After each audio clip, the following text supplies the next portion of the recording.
What's up, guys? Welcome back to another episode of Mind Something. If you're new here, my name is Jake, and in today's video, SRB Miner has done it again. We have another release, this time to address high CPU load on your CPU when mining Dynex. But before we get into it, do me a favor, hit that like and hit the subscribe if you haven't already.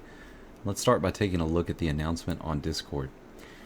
So earlier today, which would be March 12th, 2023 at about 3:30 in the afternoon, they announced move CPU part of proof of useful work for algorithm Dynex on AMD and Intel GPUs to the GPU. So essentially they have translated the workload from the CPU to the GPU to address the high load on the CPU. Now, this is great because I think a lot of people have been running into issues with this, and the fact that we're able to offload that workload onto the GPU is drastically going to improve performance on your CPU, lower temperatures, and also lower the load averages. We've also got some other things to go over. So they've added parameter Dynex CPU POUW, which uses the old way of Dynex hashing. They've added parameter GPU reset overclock, which resets the overclock settings to their default values on miner start specifically for NVIDIA, and then also reduced default value for intensity number of chips on the algorithm Dynex, and removed auto-tune for algorithm Dynex, as well as some bug fixes for the algorithm Dynex. So unfortunately, it does not offload that CPU workload to the GPU for NVIDIA, but let's just say it hasn't yet. I'm pretty sure they are still working on it, and hopefully we'll be able to implement that in the near future. So let's go ahead and take a look at a screenshot that I took prior to updating. So as you can see, the load averages here are extremely high, as well as the CPU temperature. Now, in my first video with the announcement of 2.2.0, I noticed that the CPU temps were pretty high. I think it was 61 degrees in that video, which is a little too high for comfort in my opinion, but someone made a comment and said that that was perfectly well within range and I shouldn't be concerned. However, the temperatures are still a bit cool here.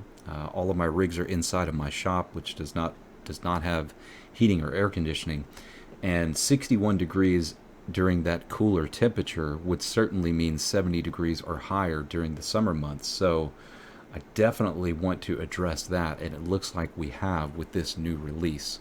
So one thing you're going to notice here is that we have dropped hash rate considerably. So take a note, we're at 340 hash approximately at about 31 to 34 watts. Let's go ahead and take a look at how it's performing right now. So we've dropped down to 303 hash.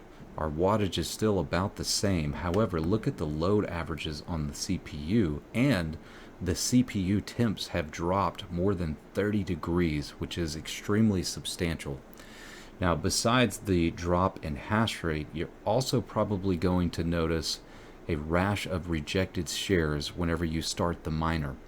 So we've currently been up for about 43 minutes, and initially I saw 6 rejected shares right off of the bat. Then we got a couple of accepted shares followed by 1 or 2 additional rejected shares. But ever since we've got to 9 rejected shares, it's been nothing but accepted shares since then. Let me go ahead and refresh the worker here and see if we've changed any. Yes. So now we're sitting at 78 accepted shares and only 9 rejected. So we haven't had any rejected shares in about the past 40 minutes. So I feel pretty comfortable that my overclocks are not too aggressive. Now there are more efficient overclocks. If you drop this down to, I think around 15 to 1600 on your Hynix memory, 6600s, and you change all of your undervolting pretty aggressively, drop this down to about 710, then you're going to get as efficient as possible. You'll probably see approximately 20 watts in software and about 30 to 34 watts at the wall. Now I'm leaving them pretty aggressive because I'm only paying about 7 cents per kilowatt hour with my solar, so I'm not too concerned about the power draw, especially with it being this low. Let me refresh this and we'll see if wattage changes any. So currently sitting at about 204 watts total. And you might be asking yourself, how do I upgrade to the latest version 2.2.1?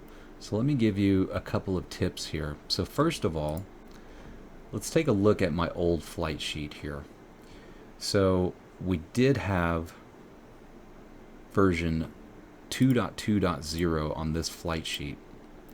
And as you can see, we're just using a custom miner and we're inputting our installation URL for 2.2.0. Now when I upgraded, I just went the upgrade path with the instructions that were provided in the announcement, which is this command here running in Hive shell. However, even though I watched it switch to 2.2.1, about 15 minutes later, it said 2.2.0. Now, I don't know how that happened, but I can tell you if you're running a custom miner, I don't know if this particular command is going to be your best bet. Maybe you run into the same issue that I did.